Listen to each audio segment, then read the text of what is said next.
Hello, guys, welcome back to my world of Instagram conversations once again. Today, I have someone really interesting on board, and I think a lot of you are familiar with her, and some of you not even familiar with her.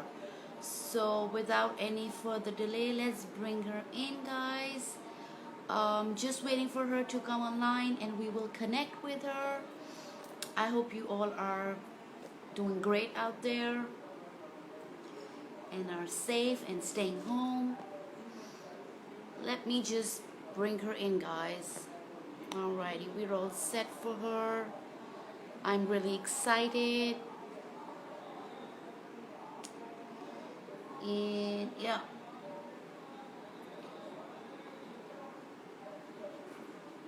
We are all set to go.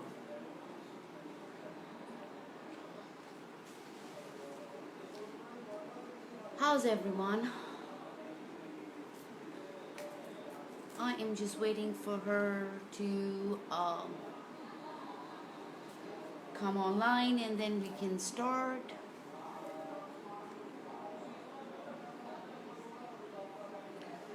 Alrighty, guys, we're almost ready.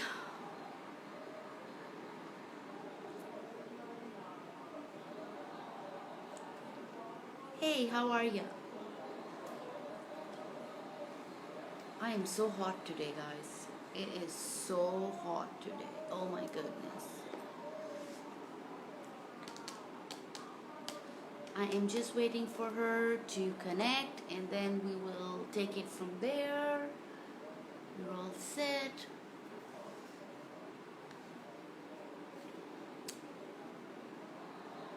Let's try again to connect with her and bring her on board. Alright. Let's give her a few minutes, guys. We'll just hang in here and wait for her. While we do that, what's been going on with you guys? Anything you would like to share with me? Are you guys enjoying my live streams?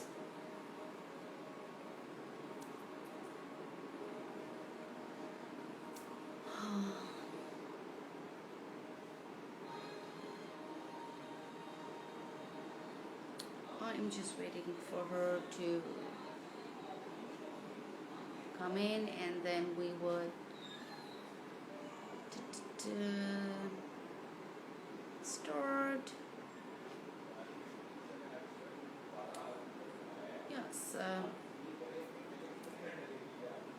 just give her a few minutes, guys. Sometimes, you know, we got a lot of going on, so sometimes we just gotta wait, right? She just needs a few more minutes and then we will start. How is everyone?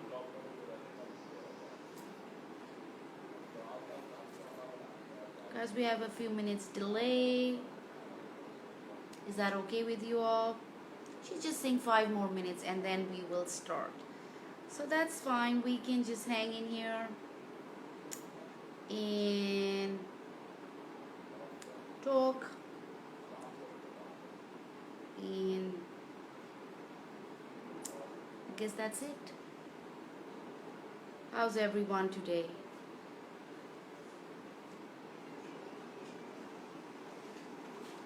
Are you all aware that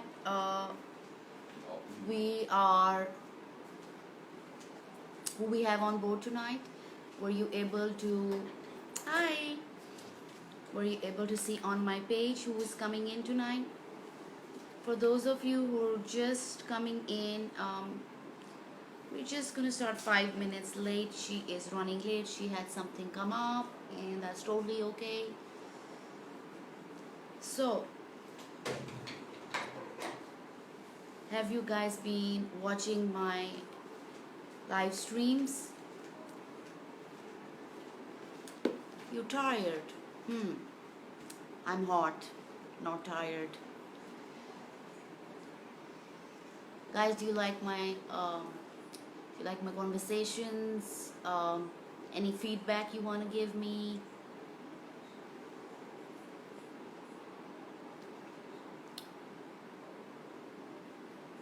We are just gonna start in a few more minutes. Like I said earlier, she needed 5 more minutes. Something came up, and you know, with mothers, we're always running around, aren't we?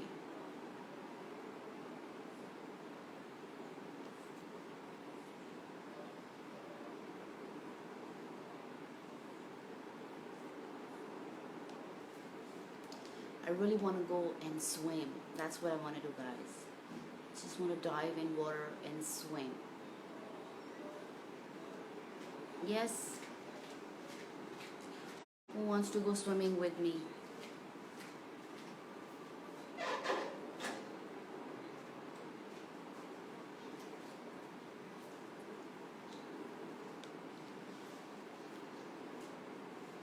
Guys, do you have any questions you want to ask?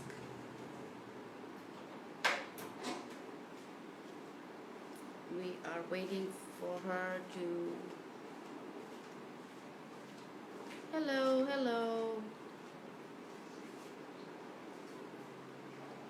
We are waiting for her to connect with us. Like I said before, she's running a few minutes late. She should be here any minute now. And then we shall take it from there. Yes.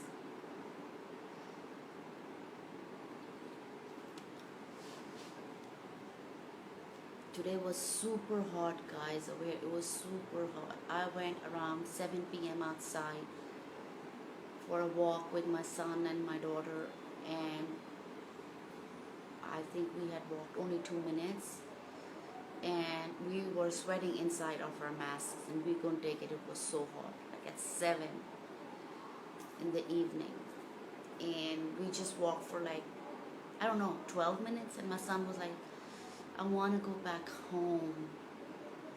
So we had to turn and come home because it was so hot. But we got some sun, which was good. It was really hot. It was hot and dry. We did not enjoy that at all. So, yeah, I wish we could swim. That would be nice. Alright guys, I am so sorry. We are almost about to begin. She will be here any minute, and then we will take it from there. How is everyone doing today? Do you have any questions? Do you know who's coming in today? No, we're not speaking Urdu. We're only speaking English. What do I do? I'm a housewife.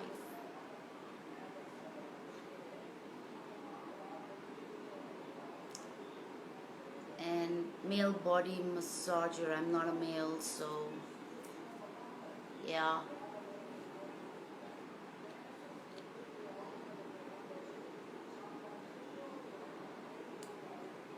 Alright guys, I think she should be here any minute, and then we will take it from there.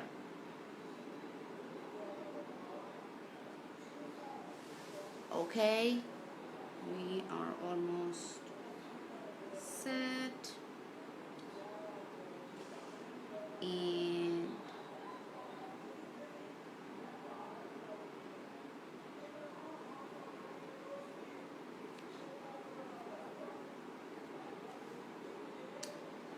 okay.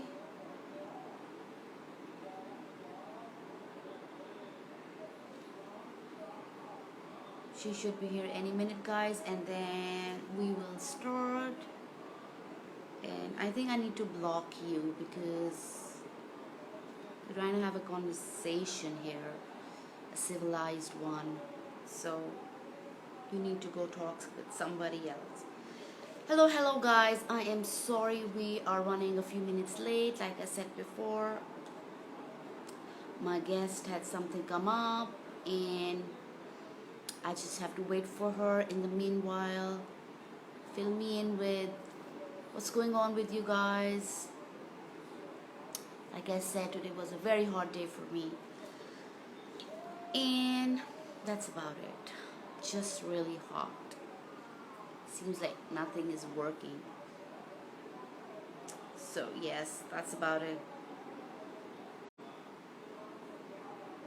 So we are all set and we are all ready. Hello, she is here and we are all set to start. All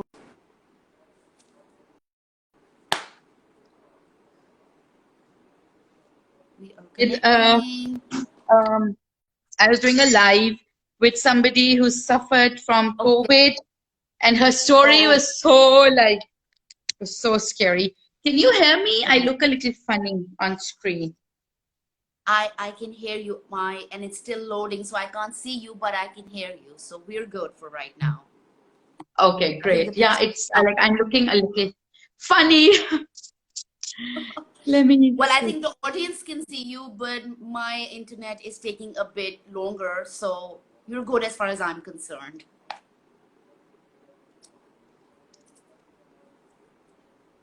As we're just connecting with her, and I guess I lost you there. Hello.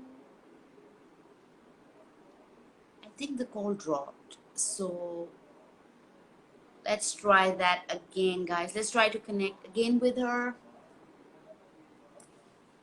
and so that we can start. We are connecting.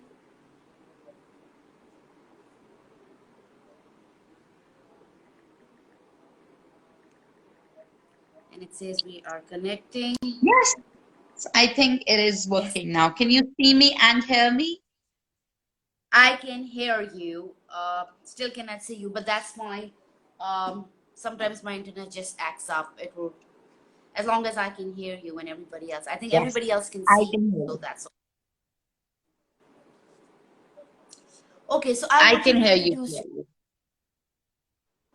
So I am known as the original Scary Ammi a lot more than I'm known as Aisha Nasser now. And I run a group called Scary Ammi, which is so my aim when I began the group was to provide Desi Ammis, so Ammis in Pakistan and even Ammis who live abroad but are Pakistani descent. You know, even to an extent, Indian Ammis, Bengali Ammis, like all of us who classify us. Oh, the call just dropped again. Let me just quickly see if my internet's working properly. Just a second, guys.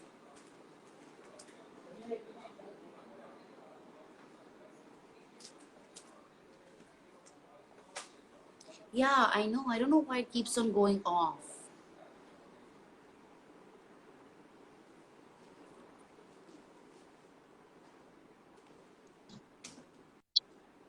There, I see you as well. I was gonna move my. Um, Yay! yes. So you were saying that. Yeah, so I was telling you that so Scary Ammi, when I began Scary Ammi, it was to provide Desi Ammis with, you know, all the support, the love, the products, the services they need to be the most amazing Ammis they want to be. And I feel that this is a shared ambition, you know, whether we have limited resources or whether we're multimillionaires, whether we're on the cover of Forbes or whether we're struggling to make ends meet, whatever our unique circumstances, we all as Ammis want to be the best Ammis possible. And that is a shared ambition But with Scary Ammi, the good thing is it's also a shared goal. And so we together, as a community, we're moving towards the goal. And you know how, like, I grew up in a joint family system.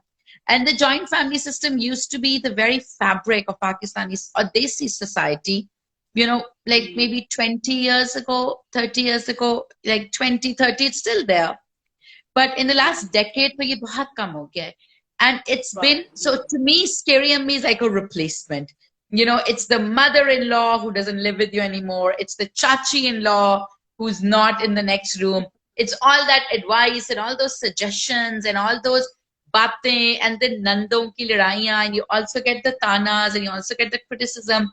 But it's all good natured. It's all coming from a place of love because it's meant to make you an amazing Ammi. So to me, it's like the modern version of a joint family system. Right, right. And you said it so nicely. So what inspired you to start this group? Like, did you see something already going on media or any social media, and you got that idea from there, or what was it? So I have, mashallah, 4 kids, and so each the first 3 were born in, like, we kind of grew up in different cities. So when I was expecting Kayan, and when Kayan was born, and I brought him back from the US, we were living in Lahore. And so at Kayan's first birthday, so his first year was in Lahore, my husband moved to Karachi. So when I became a mom with Kayan, so Lahore was my city. So I would do play dates, and I would do crawling parties and tooth parties and 6-month party and every month party. But it was, I already had a support base here. My mom lived very close by. I lived, my husband had a joint family system, so there were cousins in the house. And then it was very easy for me to call my friends over. My friends had kids, were also having kids the same time I was having Kayan. So it was easy, but yet there was nothing existing. So I created a WhatsApp group called Playdate Moms. And it was only Taki Kayan. I'm a huge believer in social interaction. So it was only Taki Kayan always had playmates. तो जब हम Karachi move हुए तो I realized कि कराची में भी कोई support नहीं था. So there, even in Karachi, I tried doing like a Playdate Moms network kind of thing. And then Karachi, I had my second son. When we moved to Islamabad, I again realized that there was no support. So Islamabad, I began Playdate Moms Islamabad, and Karachi was Playdate Moms Karachi. And by this time, I had my 3rd child, and again there was no support and all. Here, when I moved back to Lahore, and then I had my 4th kid, I was like, okay, high time I just develop it. Because now Lahore mein tha, na Karachi mein tha, na Islamabad mein tha. Now that I'm back in Lahore, 4 kids later, I should just develop it. Okay. So that's how it started. Yeah. So yes, tell me, that is how it. That I saw it on Instagram that there is also a Scary Mommy group. Have you heard of it? Yeah, so it's interesting. So Scary Mommy is a really big website in the US. And I wish I'd known so the reason I named it Scary Ammi is because I've always loved the term Ammi. But for some reason, I think our kids now, their references are a little Gora. So they don't call us Ammi and Abu, even though I wish my kids would. Ever since they were babies, I would try and teach them to call me Ammi, but they would end up calling me Mama because the other kids were calling their moms Mama, or maybe my husband would refer to me as Ayesha Mama. So they all call me Ayesha Mama, all of them. They always take my name and they're like Ayesha Mama. And initially I would try teaching them the word Ammi, to unhone nahi sikha. And then I remember my mom used to love the word Ammi. She wanted us to learn Ammi, or humne bhi nahi sikha. We were always like Mom and Momsi and etc. And so my kids call me Mama and they call my husband Baba. And I always wanted Ammis and Abus. So Ammi was always at the back of my mind, always. So when I was preparing Kayan for HSN, which is probably the most difficult and the most exhausting exam for a 6-year-old to take. So at that time, I really had to push him hard, really drive him up the wall, because Kayan was an IB child. And for an IB child to suddenly switch systems and learn the theme and learn long divisions and learn grammar rules and like 200 words of homophones was a lot. So I had to teach him a lot. So at that time, Kayan was small, he was just 5. So at that time, he would say to his dad, I don't like this mama. She's become very scary. I don't like this mama. She's like really scary. And then he would go and tell his dado, Mama's in her scary mood. Mama's very scary. So when I began think, and then that name kind of stuck. And then like if Ahil thinks I'm in a bad mood, he'll be like, Mama is like in a scary mood, or like Rania would be like, Mama's become scary right now. So it kind of stuck. So it was always at the back of my head. कि अगर मैं, if I ever begin something, like the name somehow was always there, like Scary on Me, Scary on Me. After I began it and after it was launched, right, people were like, so I saw Scary Mommy and I was like, oh my God, maybe people would think that I copied it. But then I let it go because Scary on Me by then had resonated with people and it had clicked with people and with a name that made sense to people. So I was like, and now we even have Scary Ammis and Abbus. So I was like, it's okay. It's okay. It's fine. Because I came across your page on Facebook, and somebody told me, oh, because I just moved back from USA a year ago, and somebody was like, oh, you should join Scary Ami group and you can make friends. And I was like, what? Scary Ami? What kind of name is that? And she was like, just go on and check. So I was like, no, with the name, I was like, what kind of name is this, Scary Ami? I just got scared out, to be honest. It's like some creepy website, some creepy group or something like that. And it took me a while before my cousin said, no, you're going to really check this page out. You're going to like it. Everybody's over there. So you probably could find your grammar friends and stuff like that.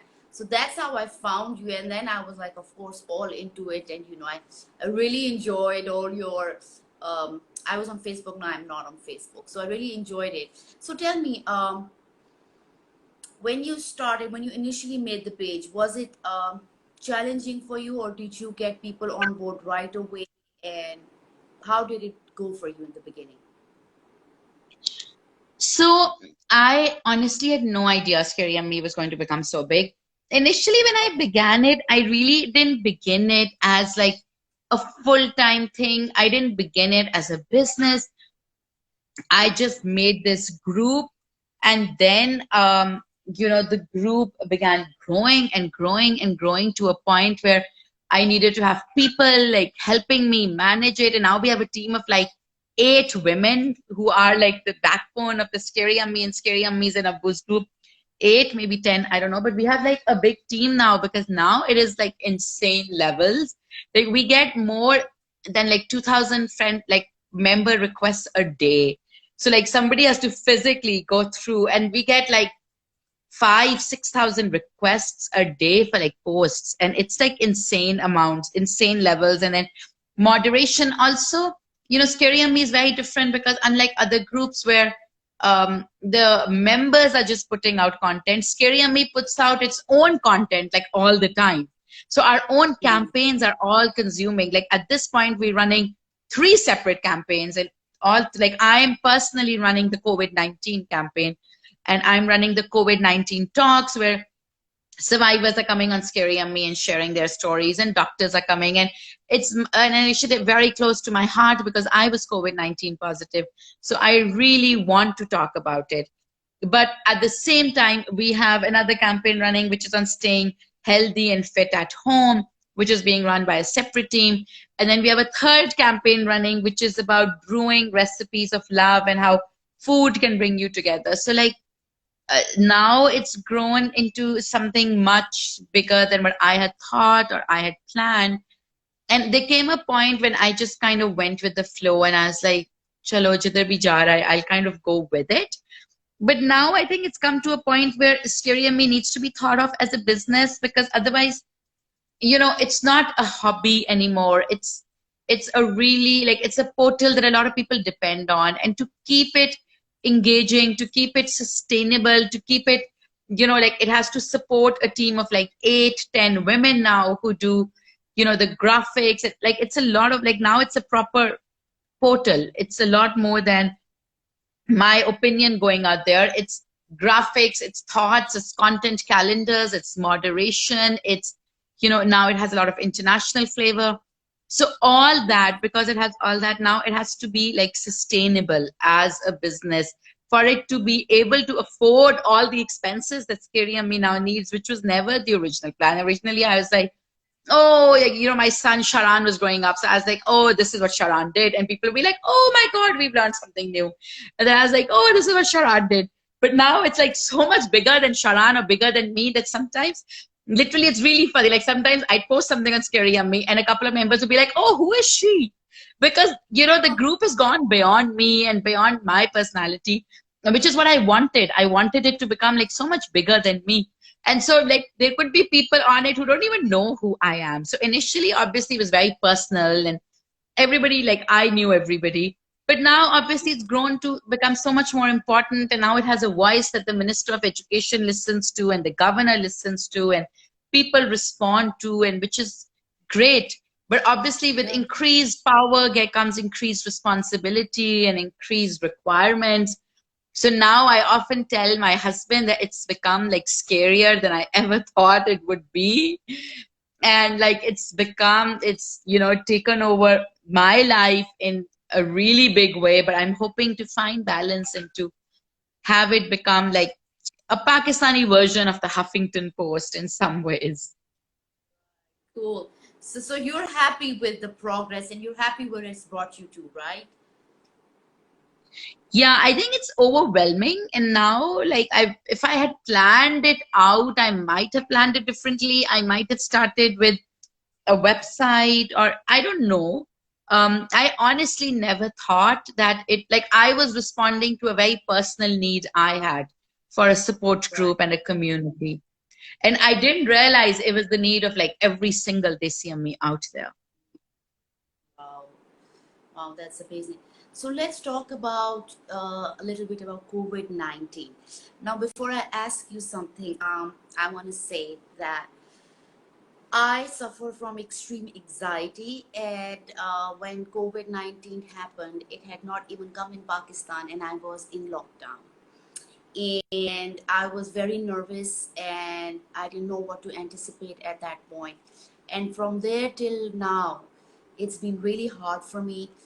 But a few things I did was I stopped watching the media and I stopped following anything about COVID-19 on Instagram or Facebook or WhatsApp groups. I wouldn't just read because it was like I thought I would go crazy. Um, and I just focused on the information I knew and how to keep myself and my kids safe. So with all that going on, a couple, I don't know, a week ago or so, I came on your page and I saw you had put up pictures of you and some of the kids of your household who had been tested positive. And I literally wanted to come out of that screen and hug you guys because the way you had put it out there, it was like, because we just hear negative news, and you had like, you were all dressed up and you were like happy and all, and you had written we're all COVID-19 positive. So I was like, there is this side as well. People are also fine and they're doing fine and they're leading a normal life as well.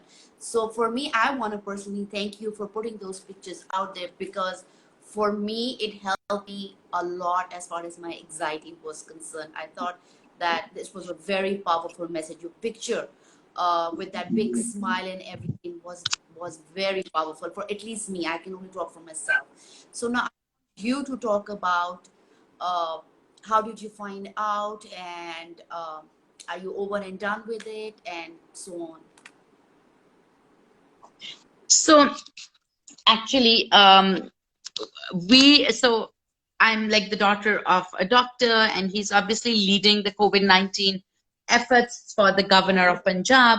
So, COVID is a topic we discuss on our dining tables because I'm a doctor, my husband's a doctor, my father's leading the efforts. So we talk about COVID all the time. Like my parents own a hospital, so obviously our references are different, right? So we talk about it all the time. Like even my children, even before they became COVID positive, could have spoken to you about, oh, corona is a virus, etc. So what happened was that my husband had like really like mild fever, like 99 point something, right? So super low grade. And my dad has a lot of home kits at home, just because of who he is. So we like, if we when we were at his house, we just tested ourselves, we're sick, like a week earlier, and the test came negative. And then we didn't really think about it. So when Nasir had very low grade fever, so we told my father, I had nothing, the kids were fine. And my dad was like, oh, there's no harm in getting tested. So he sent somebody over the very next day to test Nasir and me.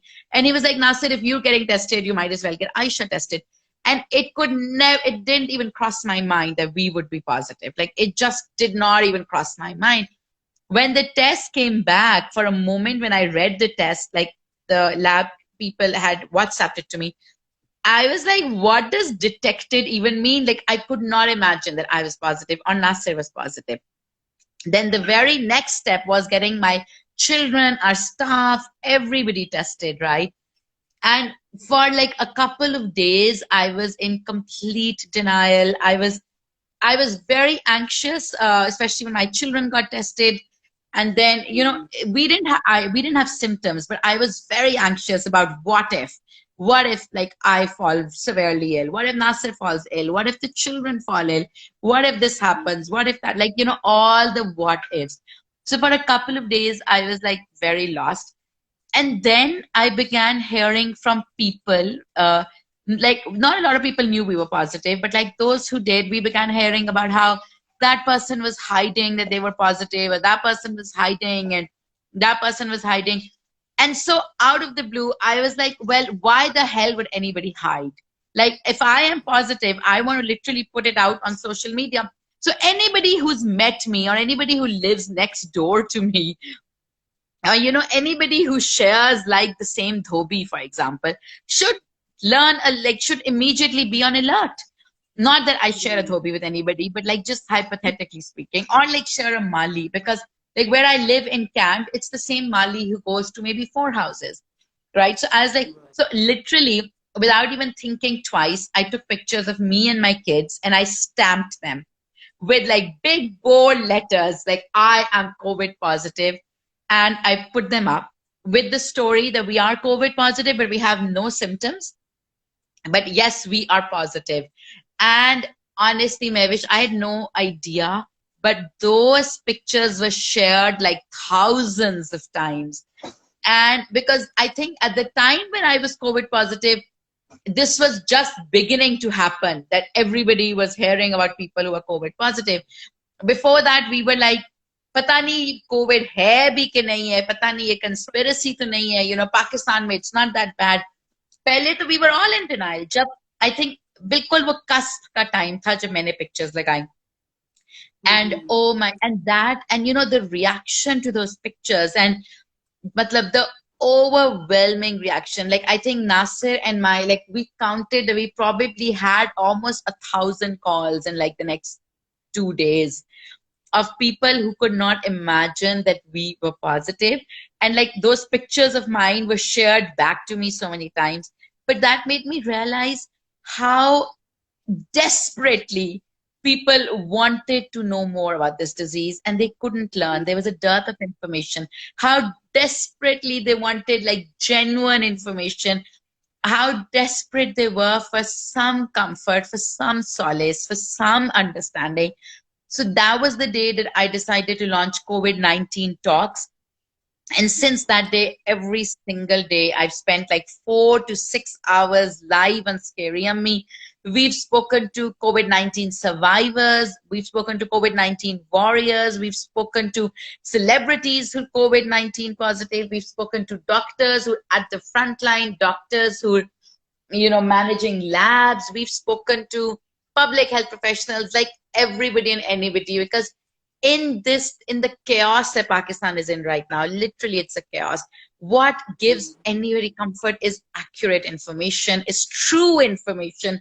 And that is sadly lacking. And people don't want to know numbers. Like no one's interested in hundreds and thousands and lakhs. People want to know, see the faces, hear the stories, listen to the little things that happen, get hope, get comfort. That doesn't come from numbers, that comes from human beings. And that's what I've been trying to do. And it's been overwhelming to see how how desperate people are in Pakistan for that little bit of genuine information that they need. Right. So tell me, since you're so much on board regarding COVID-19, what is your take on how people are generally, our population is taking it? Because I don't go out much, but I hear stories that nobody's taking much precaution. You go to Jiralsan, you go to Al Fatah and places like that, they are full. And I'm talking about educated people here. So what's your take on that? And are you educating people as well? Because sometimes people, I heard somebody say, "Oh, look, she's like your picture." I showed someone, and like, "Look, I was telling there's nothing about COVID-19. Let's go out, And I was like, "No, you have adults at home, so you need to be cautious about that." So, what's your take on all that? So, Mavish, the fact is that obviously we are not being careful in Pakistan because this virus can only be spread person to person. So, if every single person in Pakistan was being careful, even if the majority was being careful, the virus would not be spreading the way it is. Like at a time when New Zealand is dancing and Yeah. celebrating the end of COVID, when Australia is on its way to an economic recovery, when Dubai is thinking of opening up, at a Mhm. time like this, Pakistan is going deeper and deeper and deeper into the chaos. So obviously, we are making mistakes, and that the mistake we're making is person to person contact. I've not been going to grocery stores at all, like at all, so I can't really say what the situation is grocery stores is, but the fact remains that we are not being careful, because if we were careful, this virus couldn't spread. The only way it can Mhm. spread is कि हम नहीं careful हो रहे. There isn't much of a point in a blame game, because I don't like talking about politics, since it just Right. takes the complete discussion in another direction, and it's not about who's pro Imran Khan or not. Forget all Right. that. This is what I tell every mother. Like, you have a circle of influence. You are a mom, which means you are the queen of your kingdom. So you have these children who are under your influence. You have the children's teachers. You have your own relatives. You have neighbors. You have in-laws. You have so many people who are in your circle of influence. If every mother I know was doing her job, we would not be in the mess we're in, because the circle of influence of each mother is quite sizable. But we're Right. all failing. Somewhere or the other, we're all failing. Until we all start doing our bit, honestly, like, God save Pakistan at this point. It is like beyond belief and beyond horrific, the situation right now. And how do you feel with the current situation, even if it slightly goes down? I don't think so it's going to go down really fast. What's your take about wanting for schools to open in August as a mother? So I definitely don't want schools to open till the situation is under control, for sure. I don't think ours, it is true. Like in Sweden, I was just talking to a mom in Sweden, and we were doing a live on Scary Yummy. And she was saying in Sweden, schools did not close because children have a lot more immunity to COVID-19 than adults. Great. But Sweden is the first world, and they have a healthcare system that can manage, that has the capacity to manage its own citizens. Even if children do have some degree of immunity, which is not proven, but even if they do, the teachers don't, the guards don't, the drivers don't, the grandfathers who are going to come and do the pick and drop don't, the grandmothers don't. Also, like Sweden, the class sizes are very small. This is Pakistan. Our class sizes are 22, 26 plus. Most of our schools are houses converted into schools. The size of a classroom is small. The number of students in a classroom is big. I mean, we cannot have put a huge part of our population at risk. Like, yes, maybe our children are safe, great. But what about the support staff that a child needs? The dado, the nano, the dada, the dadi. I mean, somebody is coming to pick that child. Somebody is coming to drop that child. Some, the peons, the maids, the teachers, the principals, the instructors, like the gardeners. We cannot put the lives of so many people at risk, knowing our healthcare system cannot. And honestly, I can't stress this enough. I know the healthcare system very intimately. I'm a doctor. My dad is running the initiative. My mom runs a hospital. Our healthcare system cannot deal with the current crisis. You're talking about putting more stress on it. It is literally on its last leg right now. We cannot stress. Like, I mean, COVID has brought the American healthcare system to its knees. This is a third world country with a very, very like bedraggled healthcare system. Let's not cripple it any further. We just cannot afford to. I wish the government would just, maybe put in very strict measures, because they're not understanding our healthcare system is in a really bad situation. Somebody is saying that it's really blur. I'm sorry, but we're fine at our end. I hope that the connection at your end is okay. Okay, now let's move ahead from COVID-19 and talk about, like you said earlier, that it's become your page has become more commercial, and I saw that you even have a website where we can purchase stuff. How did that come into place, and how's that going for you? So the thing is that I strongly believe in sustainable initiatives, and I believe that for anything to be long standing, for anything to grow, it needs to be a business. Like nothing can grow as a hobby. Not even like Paris Hilton has hobbies that occupy all her time, and she can definitely afford to.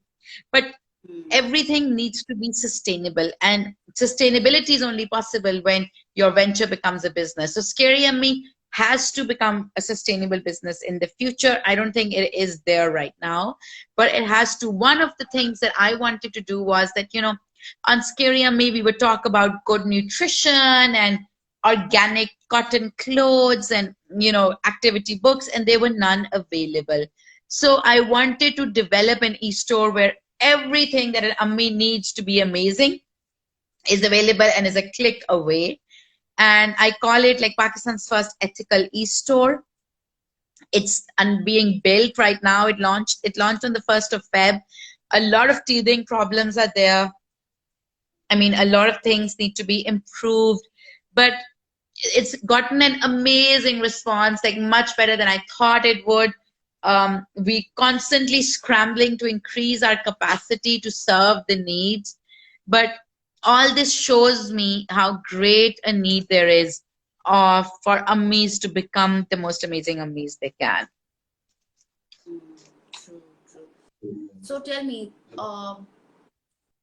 do you guys like have like things for mommies, like people who suffer from anxiety or people who suffer from depression? Do you have some kind of certain groups or some places for them where they can connect, or no?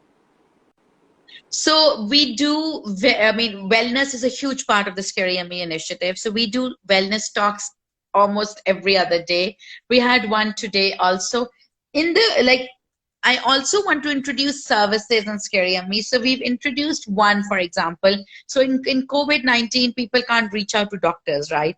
So we have found like very qualified doctors who are willing to offer their consultations for only 1,000 rupees for half an hour, which is really cheap, because most people are charging like 2,500 or so. He's only charging 1,000.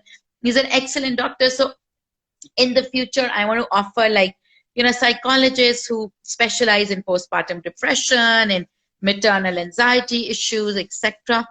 I want to offer these services at like subsidized rates. Right now, all the live sessions on the group are free. So panic, anxiety are topics we talk about almost all the time. And these are topics very close to our heart, because I suffered from postpartum depression myself.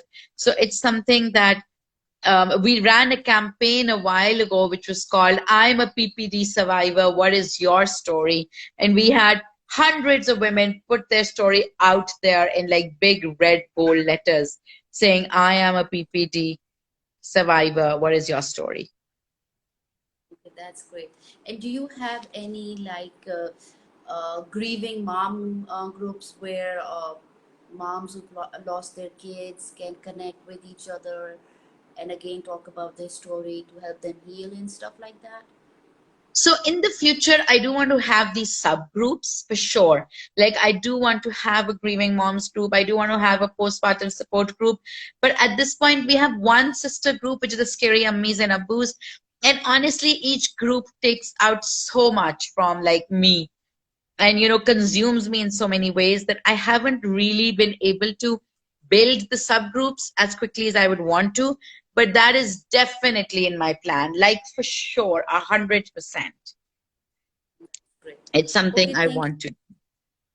thank you so much for your time. I just want you to say some words to moms out there, single moms, struggling moms, moms with anxiety, generally a message, an empowering message for all of them out there before we wrap up. So my message to every me out there would simply be that, pat yourself on the back and just remind yourself all the time that you are a hero for that child that you brought into this world. You are truly a hero. You are probably that child's complete world, and you're doing a fantastic job. The struggle is real, the difficulties are tangible. It is probably the most difficult yet the most rewarding job to be an ummi. And often we don't get the support we need, but just remember this, that you are fantastic. And for that child, you're his whole world. So just smile and enjoy knowing that you are just amazing. Thank you so much. I just wanted to quickly say, since you are thinking about making subgroups, do think about making a group for mothers with special need kids as well. I think I'm not sure if Yes, we have anything like that in our country right now. absolutely. No, for sure, Mahvish. And thank you so much for having me. It was great to be here, and I hope we can collaborate on more ventures in the future. But thank you Thank for you so thinking of me. much. I wish you all the best. It was so nice to hear your story, and I will definitely stay connected and take care of yourself and stay safe. Bye bye. Khuda Hafiz. That is, thank you so much.